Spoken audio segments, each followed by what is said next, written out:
Mini games, massive player cities, and maybe a custom New World map I created myself to give the developers more ideas to bring life back into the servers. These are some of the things we're going to be talking about today.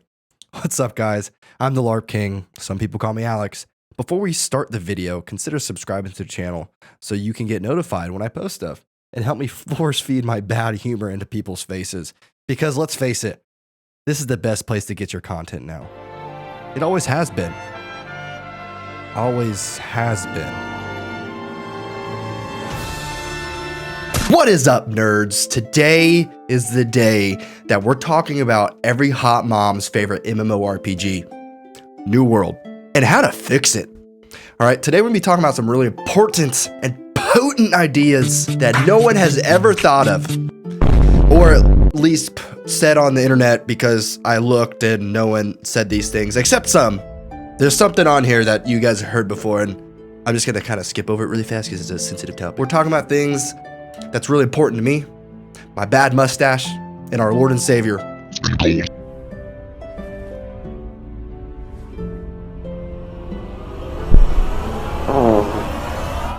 Sup, y'all? It's me. It's your boy Asmongold, and today I'll suck each and every one of your dicks. Praise his soul and praise this game. But before we get into it, I do want to say I know this game is a little bit more of a controversial topic when it comes to MMORPGs, and I guess fans of the game and critics. There's a lot of people who love the game, probably more that don't like it, and there are a lot of things that need to be fixed in the game. In saying that, we're not going to be focusing on things that are common knowledge at this point already. The New World development team is actually fixing a lot of issues right now, which is awesome. We're not going to really be focusing on mechanic changes, I guess, in a sense, or any mechanics in the game that are kind of broken that need to be fixed. There's like 100 videos on the internet about those. Today we're going to be focusing more on ideas kind of outside the box to improve the game, grow the community, make it more fun to play with your friends. So starting off at number 1, mini games. Mini games is probably the biggest thing that I want to happen in this game. It's going to keep the community engaged with each other and allow players to have a pastime when they want to take a break from the game in general, but it keeps them wanting to play the game. Poker, blackjack, dominoes, horseshoe, anything that you can really think of that can get the community playing together. And if you wanted to, they could add a gambling system. Players can wager their money, play their friends, and collect coin that way. The biggest reason I want mini games in, and I got this idea from a game called The Witcher 3. In The Witcher 3, they have a game called Gwent. Gwent was almost a game within a game. The Witcher 3 created their own card game system to where you could play against NPCs, collect cards, and win more as you play more players. Now, it was only single player, you couldn't play any players, only NPCs, but the game was so popular that back in 2018, they created the Witcher Gwent standalone game. Gwent consists of 3 rounds. Your objective is to win 2 rounds to win the game. The aim of each round is to obtain more points than your opponent. Players take turns playing cards until one of them passes, indicating that they do not wish to spin any more cards for the rest of that round. The remaining player may continue to play as many cards as they like on the first round. At first, you may think it makes sense to keep laying them down and ensure you will win the first round, but keep in mind that you only draw 2 cards going into the second round and just 1 going into the third round, which adds this complexity of strategy in the card game. This means that investing too much in the first round could leave you at a disadvantage and ultimately make you lose the game. It's a card game that takes practice to get good at, and something you have to play over and over again to really master the techniques of each card deck and faction. Each faction has their own different styled cards, and it just adds just such a variety to what you could do. Imagine if New World would outsource to an actual company who makes these types of games to create a card game that you could play in New World with your friends. Pokemon, Magic the Gathering, Yu-Gi-Oh! Card games like that, to where you can collect your monsters, you can duel your friends, they can add missions to where you complete missions, you get a card pack, open the pack, you get cards. Now, yes, this does lead to a slippery slope. Yes, this does lead to a very sketchy slope in regards of microtransactions. But if they can avoid doing that, that could be a good system to continue to play missions and even trade cards with other players and collect them as you go. And where would you want to do all this stuff? In the settlements, we already have things like bars that pretty much you can only collect a mission at from the bartender. The bar itself's very dead. You can't go in and sit at the tables. You can't do anything, which brings me to my next point. To play these games, we need better player hubs. The pubs, the bars, whatever you want to call them, they're already pretty dead. So if you add these mini games in the settlements, make a bigger spot for players to come together and play these games. Yes, they can play in their houses with their friends if they want to, but for a more community experience, just imagine you walk into the pub at Waver's Fin. It's bigger. People are chanting, playing games, poker, blackjack. They're out back throwing horseshoe, whatever. People are using emojis like eating food or drinking mead or beer. You know, whatever settlement style you're in, whether it's pubs, mead halls, like the Vikings, bars, like whatever style you want to do it in, right? And you have a community in there playing together. I've played on a dead server in New World. It's very boring. It's not very fun, especially from a player who's played the game from the beginning and had to wait in like a 2,000 player queue. When you join the game, the settlements were awesome. There's so many people around. But ever since the beginning of the game, just walking in that pub just really threw me off that you could not do anything in there. And something big I don't think anyone's actually thought of. Maybe they have. Maybe I'm not the only one. But the ambiance in the pubs too. Imagine you walk into the pub. There's 60 players in the pub, in the backyard, playing their games, playing their card games, their Gwent game, whatever. But it's quiet. Yes, we do now have the musical instruments coming in, which, by the way, if you haven't noticed, is like a mini game. So they're thinking of it. It's quiet. It's dead. But imagine if you walk in the same pub and the ambiance of this is playing.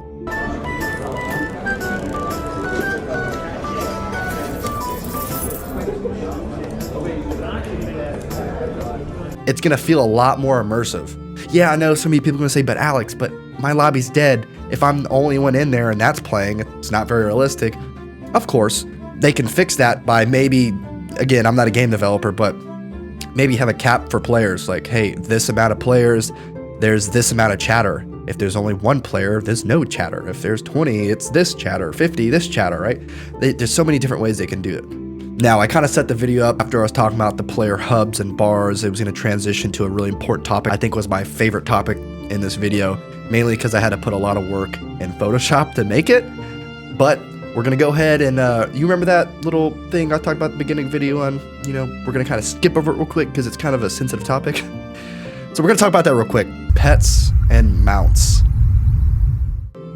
Every New World fan, critic, whatever, they know this topic. It's been an argument since the beginning of the game because you run somewhere, you run back, you go this, you go that. No, at the same time, the map's not that big. But this is a MMORPG. I'm one of the people who would like to have mounts. This can be something that can wait, of course, until the map's bigger. Yeah, it's nice to run a little bit faster so we can get places faster. You know, maybe it can carry more inventory space for you so you can go hunting, whatever. But it's just nice to have. If I'm playing a role-playing game, like some people want to roleplay.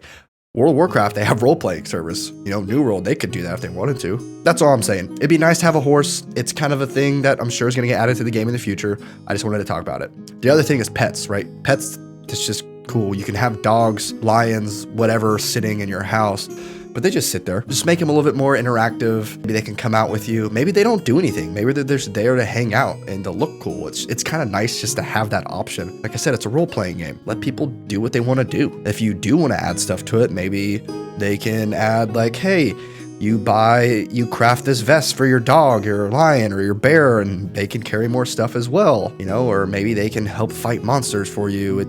It's whatever the developers want to do. It's just something I want to talk about real quick. We don't really need the mounts yet. The pets would be nice, but we don't need the mounts yet. Again, like I said, because the world's not that big, which brings me to the topic I want to talk about today. This is just kind of a vision of what's in my mind of a map. And yes, the scale is going to be a little off.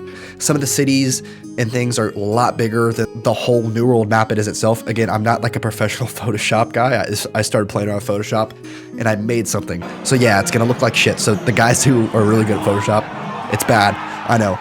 But just take a look at it. I spend 23 hours a day here. Hand it over. Oh, Bart, I can't believe you did this. I wanted to surprise you for Christmas.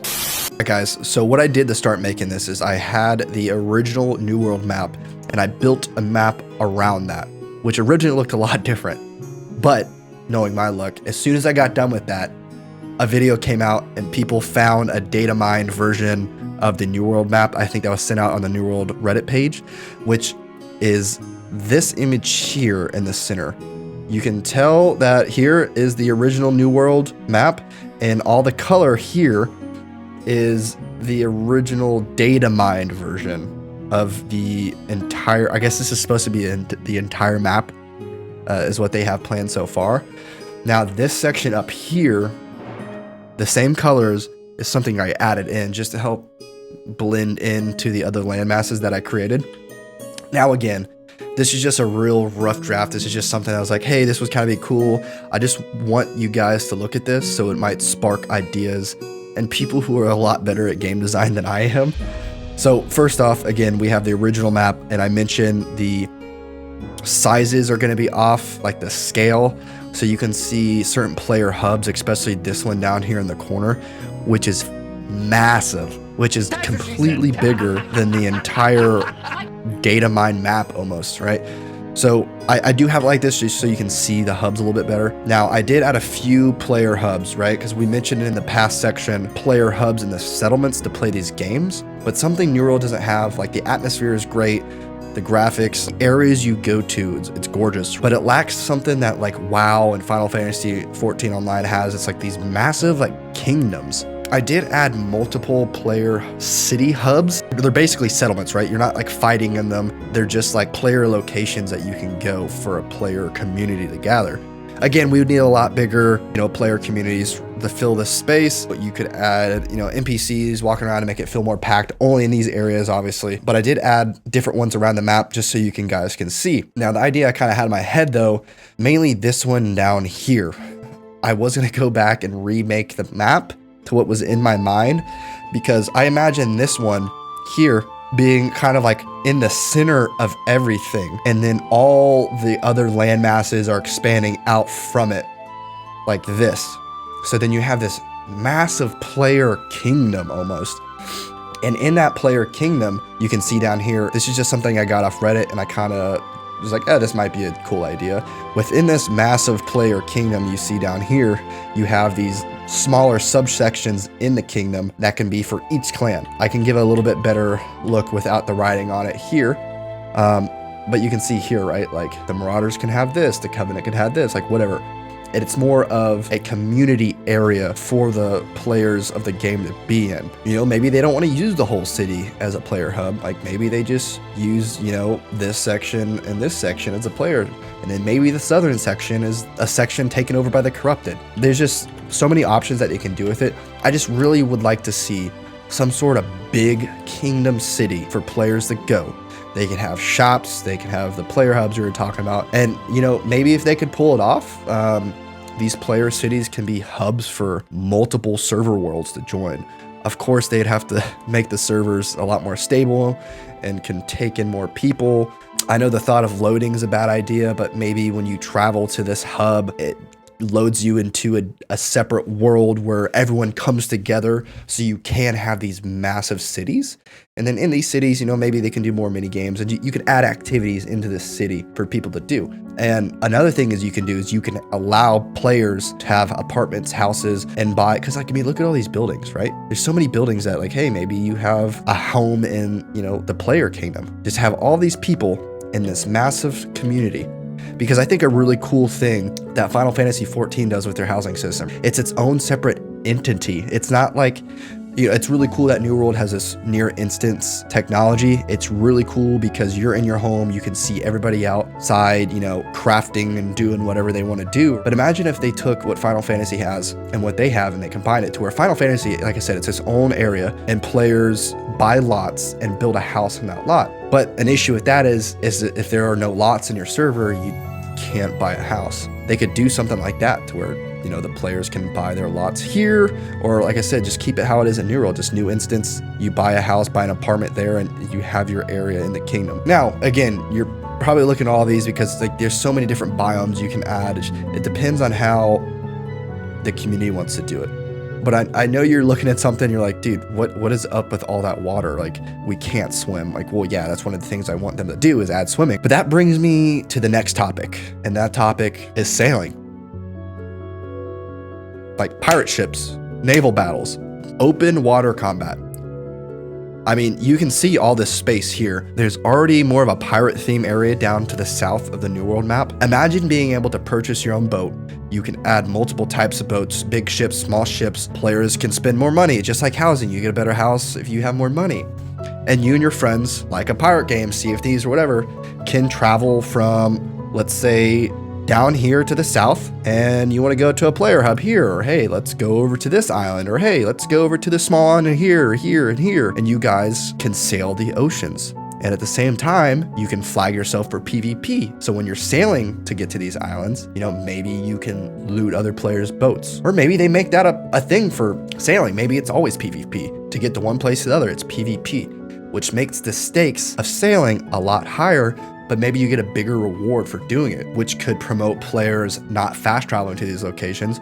Maybe they add some sort of reward system or XP gain to where if you sink another player's ship, you know, you get some gold and this and that, right? It's like a pirate game. You basically have Sea of Thieves as a part of a game that already exists. It's like having the mini games. You have all these different types of gameplay styles in one game. Everybody can play it because everybody has something to do that they like to do. And something else that you can do is when you buy these boats, you can customize them. Customize the inside, customize what it looks like. Like I said, there's Viking themes, like pirate themes. There's so many different ways. Chinese influence, Japanese influence. There's so many different times and eras in the game. You can customize and play the game however you want it. And something that these boats can also do is act like maybe a portable house. So you can have your houses on the mainlands and maybe your apartments and houses in the massive player kingdom. And then your boat acts as a respawn point, or maybe you don't have to pay your daily ship fee to be able to teleport back there, or maybe you have to pay a dock fee, like they make you pay your taxes, right, to port your ship somewhere. And that's how you can constantly spawn at your ship every so often. So it gives you that recall to an inn, a recall to your house if you pay your taxes, and a recall to your boat, depending on where you're at the world. And you can just sail around and do whatever you want. You know, down at the bottom of the ship, you might have a table, and that's when those mini games come in, right? Imagine you sailing off and you have a long journey and you set your destination to a player hub, like, hey, we need to go to this kingdom and buy some stuff there. Or there's a tournament for freaking Gwent going on in the player kingdom. Let's go and see if we can win the tournament. Let's practice on the way there. And you guys are playing Gwent. Again, I say Gwent, but they can make their own card game. Like I mentioned, you're playing that under the deck, you know, and maybe you get more XP, like the distance you travel. Again, just to promote players to not fast travel and to experience those gameplay mechanics. And I think that would just be a phenomenal thing to do. The naval combat and all these things that we've been talking about kind of played together. The mini games, the naval combat, the bigger player hubs, all these kind of mesh together. So this is actually something I just remembered to talk about before I went to go record the next topic on this. But what I saw on another game, I don't remember what game I was watching. I don't even know if it's out yet. But basically, you know how we have fort assaults. Like someone takes over a fort, you can try to assault it, and everyone in that region can come try to take that fort over. But maybe each faction has their own kingdom in general, not just the kingdom down here within the massive city. Yeah, that can still be a thing because maybe this is the political city. Maybe this is the political hub where all the factions can come together and talk. In lore, of course. But where are those factions actually from? You know, maybe the Syndicate Kingdom is up here to the northwest, and they're an island region south of the Black Forest. And maybe west, a couple 100 kilometers from the Syndicate Kingdom, is the Covenant Kingdom over here. And they have their own areas and they do what they do. And every player in that faction can come to their community. And then maybe the Marauders are down here to the southeast. But then you have each faction from all the Marauders from all these worlds come to the Marauder Kingdom, and you could split it up that way. So then factions kind of mean more. So the next idea I had actually wasn't my idea. I actually saw this idea today on a YouTube video I was watching. If I can find that guy's video again, I'll put it here. And I thought this matched very well with the theme I was going with on bringing the players together into one area and just having fun together and making the world feel alive. And it's giant boss battles. Now, I know that sounds a little weird, but imagine this. And when I say giant boss battles, I mean boss battles that are attacking the settlements and maybe attacking the big player city hubs that we were talking about. We already have these like infected invasions going on in the settlements, but maybe more often like these giant creatures can come and attack too. And maybe it's based on how many players are in the current settlement at the time. And if there's a lot of players there, maybe there's a good chance that a boss battle might happen and all the players can come out and protect the village. And I think that would be a really neat idea to play into the community coming together. And now to kind of piggyback off this idea, we discussed recently different player factions and cities. And if we did have those separate factions and cities, just kind of like the big boss battles, you know, maybe we could have sieges. I know some MMORPGs are doing this, but imagine if the Covenant started to invade the Marauders Kingdom. I'm not talking about the player kingdom that all the different factions are together, but imagine if there were those separate kingdoms I was talking about, and everyone in the Marauders decided they wanted to siege the kingdom of the Covenant.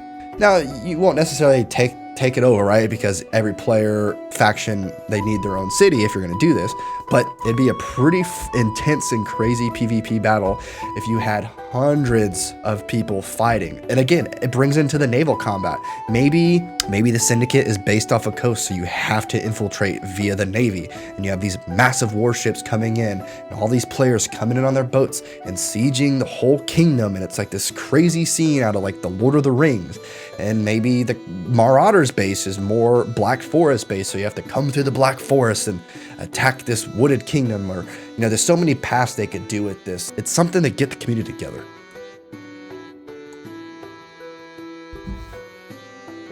And I think that's something New World is definitely capable of doing. You know, overall, it's a great game with a great, I want to say a great skeleton of a game, because there's so much they could do with it that could make it the best MMORPG around for experienced MMORPG players and even casual players. It's a great game overall, and honestly, I don't think PC players should be the only ones enjoying this game, because again, it's a pretty simple game. There's not a lot of controls, which brings me to my last and final point. Gaming. When it's ready and you have all these features I'm kind of talking about, or a better player base system for people to enjoy the game, you bring it to console. Because when you have this bigger open world and these massive player hubs, you need players to fill them. If you bring it to console, it's gonna double the player count. When you double the player count, it's gonna be a lot more fun, because New World, let's face it, it's one of the only MMORPGs you could probably bring to console, and it's pretty much just the PC experience, right? They did Elder Scrolls Online, but even the Elder Scrolls Online had more button keys than New World. You don't need a lot of button keys to do New World. It's pretty simple. You have your 3 abilities, you switch to another 3, X, Y, B, you have your attacks, you know, whatever you want to do. It's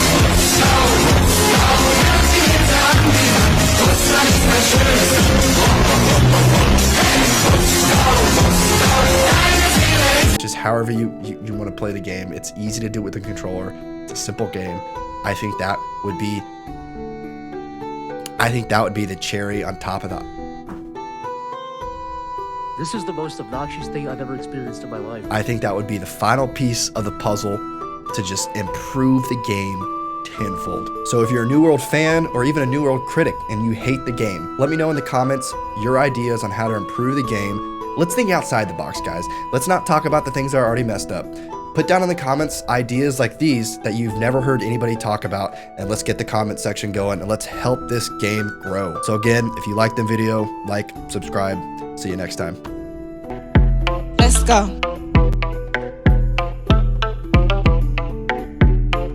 Hey, what's up, guys? Hey, if you liked that video, please make sure you like, subscribe, and even hit that notification bell so you can get notified when I post my next video. But if you're one of those people who like tackle shooters a little bit more, I do have a video on my channel focused on Ready or Not, and if you like some of those memes that I had in this video, it is filled with them. Because, you know, I can't resist the dank meme. So give that video a check out. I'll put it right up here at the top of the video. And again, see you guys later. Thanks for watching. You get shot.